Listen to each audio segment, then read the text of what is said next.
welcome back everyone to Vor Talks. We're back here at RSA floor with very special guest. Before I do introduce him, as always, my co-host, partner in crime, Matt Mosley. And our special guest today, we are in their booth.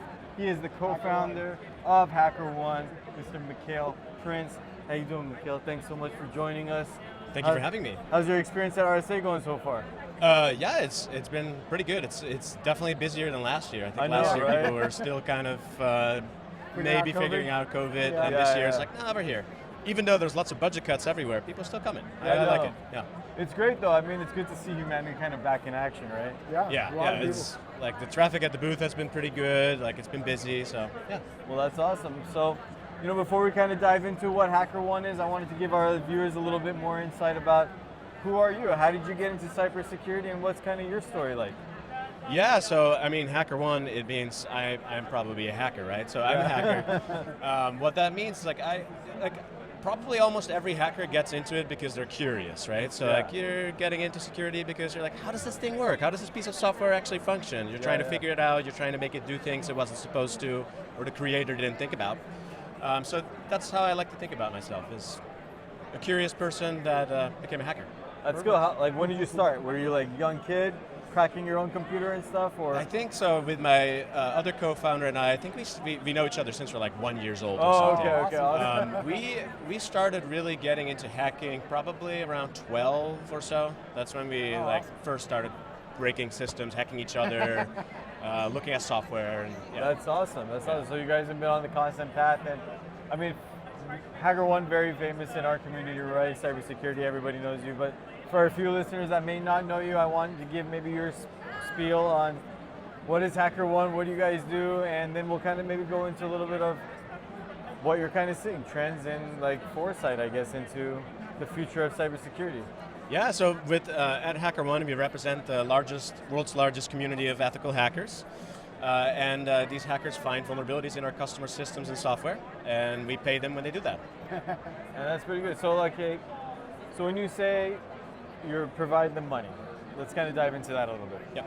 Do you wait for somebody to come and say, hey, I found this, give me some money, or do you kind of put a little bounty out there and say, a swim lane around it? Yeah, so when a customer signs up for HackerOne, they add a scope, and they say here are some systems that are in scope, and they advertise how much money they will pay for certain kinds of vulnerabilities, and then the hackers get kind of invited into that, hey, do you want to, if you want, you can go find vulnerabilities here and you get paid.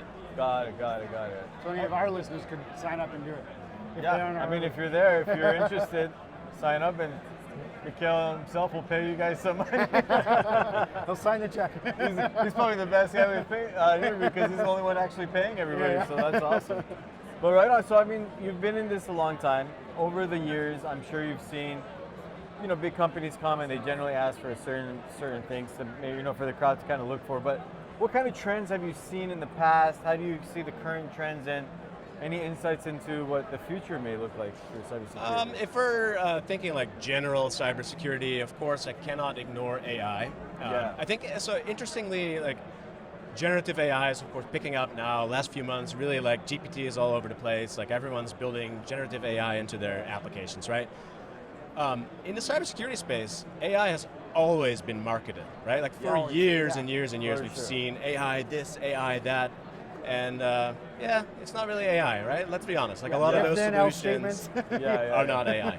What's interesting about HackerOne, though, is we're a very human business. We're hackers are humans. Yeah, and humans are always trying to stay ahead, think about okay, what did the creators of this technology not think about? How did they not envision how it might be used in the future?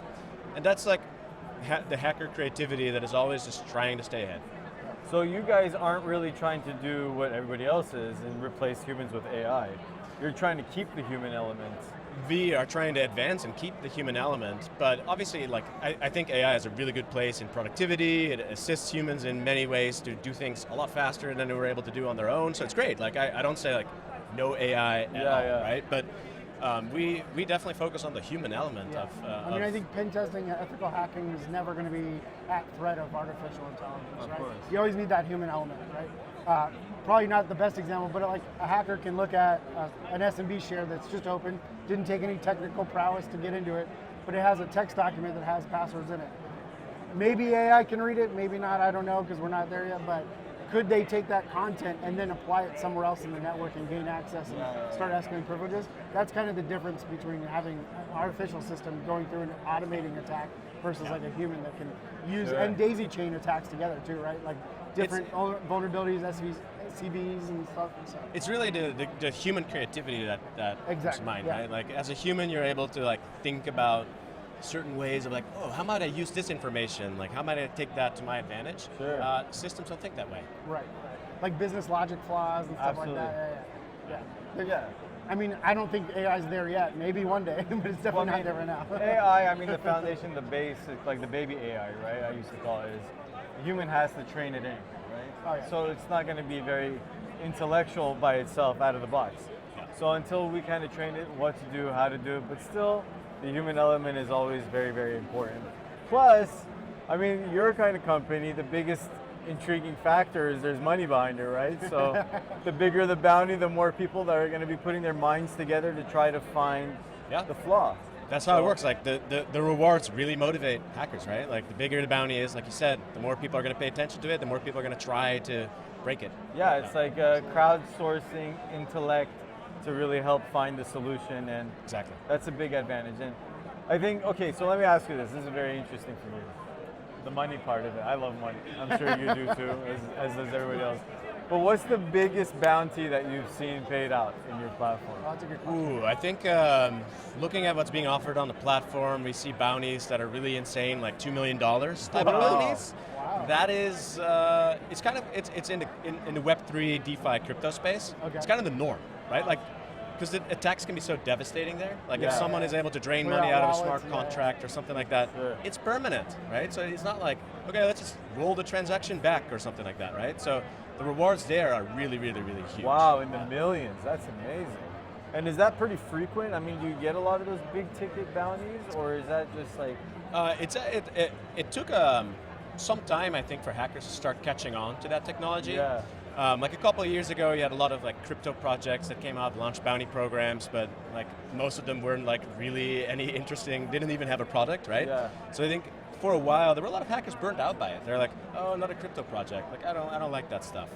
But now I think that the Web3 space is maturing. There's a lot more like legitimate use cases, legitimate businesses, legitimate products with real risk. So like people are starting to pay attention to it, and slowly the community of people that are able to like do smart contract security is growing because those rewards are so big. The incentives are high, so might as well learn about it and make good money, right? Absolutely. Oh, I thought you were going to say like 50,000. I did not expect it to be 2 million, 1 million. I may stop by your website a little bit more now. Now that I know it's in the millions.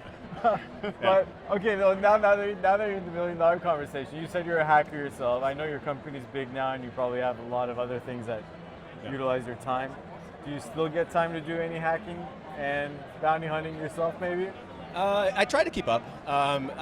What I like to focus on is just like the new kinds of technologies, because like hacking evolves as new technologies come out. So generative AI and large language models have of course been like the new thing that everyone is integrating.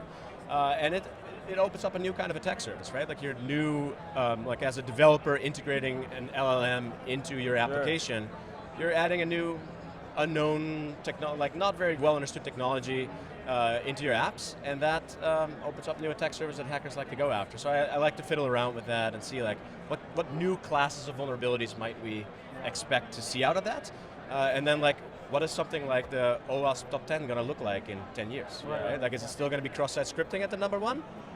Probably, but yeah, probably. Sadly. That's cool. So keeping the curiosity alive since you were a kid, huh? That's awesome. Well, that's right, man. So, yeah, I guess with that, before we wrap up, I want to say thank you so much for taking time out of your busy schedule. I hope you're enjoying RSA 2023. To our crowd here, we're going to put a link somewhere down here on how you can get into their company, start learning how to hack. A lot of money behind it, thanks to gentlemen like this. And I guess for our crowd, any final words that you want to share, words of wisdom? If you want to hack, sign up, HackerOne.com. HackerOne.com. There it is. Kel, thank you so much for your time. Yeah, appreciate it. Thanks so much for having me. Thank you. Perfect. And enjoy the rest of RSA 2023. Till next time, tomorrow.